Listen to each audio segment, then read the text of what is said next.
Selamat malam saudara-saudara, salam jumpa dalam renungan malam Jemaat Ramasangata Jumat 22 Mei 2020. Kita masuk dalam doa epiklese. Daripadamulah segala hikmat dan pengertian ya Allah. Itu terus kami imani dan yakini kepadamu di dalam Kristus Yesus. Terlebih saat ini ketika kami akan membaca firman-Mu.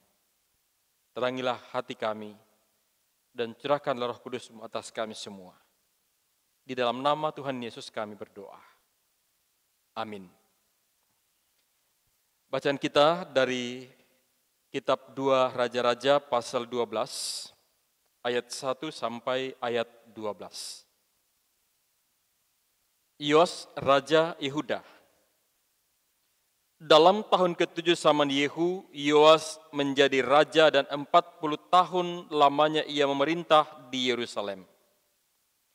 Nama ibunya Zibiah dari Beersheba. Yoas melakukan apa yang benar di mata Tuhan seumur hidupnya, selama Imam Yoyada mengajar dia. Namun demikian bukit-bukit pengorbanan tidaklah dijauhkan. Bangsa itu masih mempersembahkan dan membakar korban di bukit-bukit itu. Berkatalah Yoas kepada para imam, segala uang yang dibawa ke dalam rumah Tuhan sebagai persembahan kudus, yakni uang masuk untuk pencatatan jiwa, uang tebusan jiwa menurut penilaian yang berlaku untuk seseorang, dan segala uang yang dibawa ke dalam rumah karena dorongan hati seseorang. Baiklah para imam sendiri menerimanya, masing-masing dari kenalannya, dan memakainya untuk memperbaiki yang rusak pada rumah itu, di mana saja terdapat kerusakan. Tetapi dalam tahun ke-23 zaman Raja Yoas, para imam belum juga memperbaiki kerusakan rumah itu. Sebab itu Raja Yoas memanggil Imam Yoyada dan imam-imam lain serta berkata kepada mereka, mengapa kamu tidak perbaiki kerusakan rumah itu? Maka sekarang tidak boleh lagi kamu menerima uang dari kenalan-kenalanmu, tetapi serahkanlah itu untuk memperbaiki kerusakan rumah itu. Lalu setujulah para imam itu untuk tidak menerima uang dari rakyat, tetapi mereka pun tidak usah lagi memperbaiki kerusakan rumah itu. Kemudian Imam Yoyada mengambil sebuah peti, membuat lubang pada tutupnya, dan menaruhnya di samping mezbah, di sebelah kanan apabila orang masuk ke rumah Tuhan. Para imam penjaga pintu menaruh ke dalamnya segala uang yang dibawa orang ke dalam rumah Tuhan. Dan apabila dilihat mereka bahwa sudah banyak uang dalam peti itu, maka datanglah panitera raja beserta imam besar, lalu membungkus dan menghitung uang yang terdapat dalam rumah Tuhan itu. Mereka menyerahkan jumlah uang yang ditentukan ke tangan para pekerja yang diangkat mengawasi rumah Tuhan, dan mereka ini membayarkannya kepada tukang-tukang kayu, kepada tukang-tukang bangunan yang mengerjakan rumah Tuhan itu, kepada tukang-tukang tembok, dan kepada tukang-tukang pemahat batu.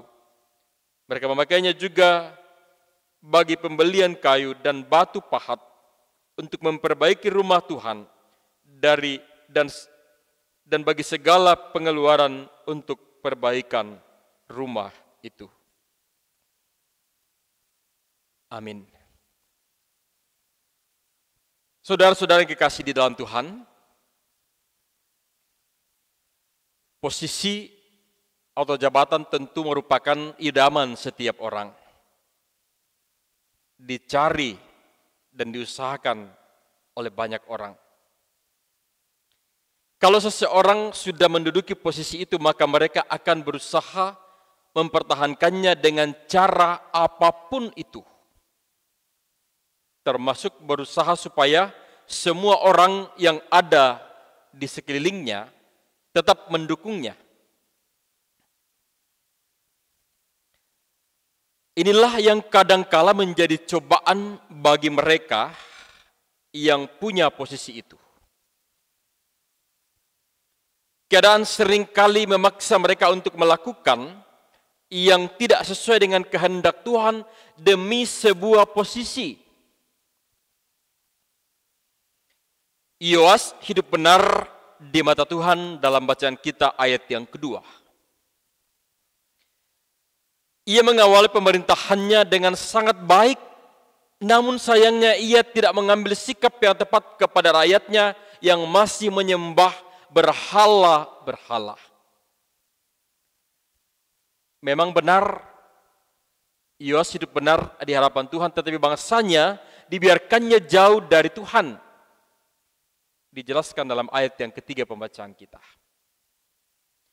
Alkitab menyaksikan bahwa ia hidup benar di hadapan Tuhan, tetapi di sisi lain ia membiarkan rakyatnya tetap hidup jauh dari Tuhan dengan menyembah berhala dan memberikan korban di bukit-bukit pengorbanan. Ia adalah pemimpin. Itu artinya kehidupan rakyat juga menjadi tanggung jawabnya, termasuk kehidupan rohaninya.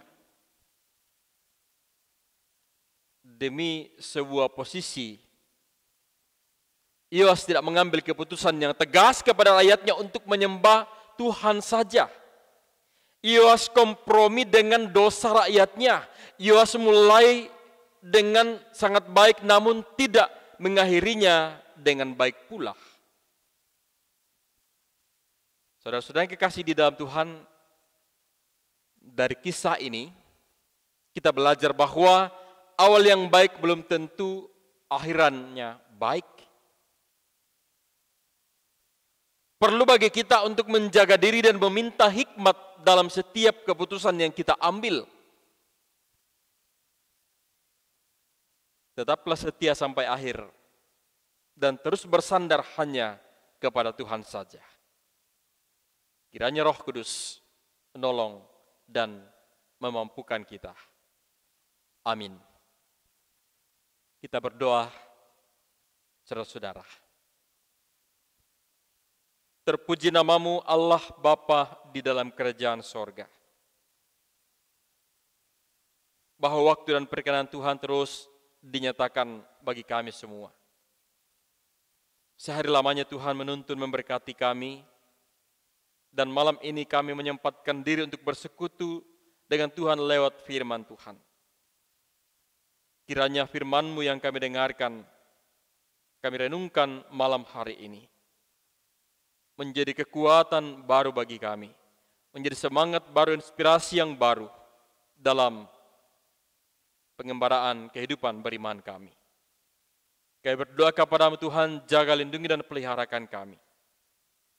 Malam datang menyelubungi kehidupan ini, kami tidak tahu apa yang akan terjadi atas diri kami masing-masing. Tetapi ke dalam tangan kuasa Tuhan, kami serahkan seluruh kehidupan kami. Jaga, lindungi, dan pelihara kami. Juga orang-orang yang kami kasihi, yang juga terpisah dengan kami. Kami kembali berdoa bagi pemerintah, bangsa dan negara kami.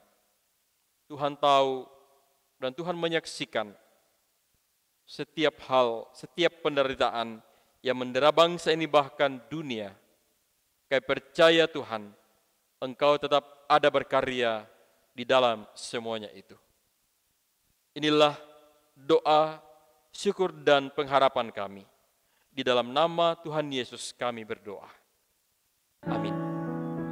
Demikian renungan malam kita. Tuhan Yesus memberkati.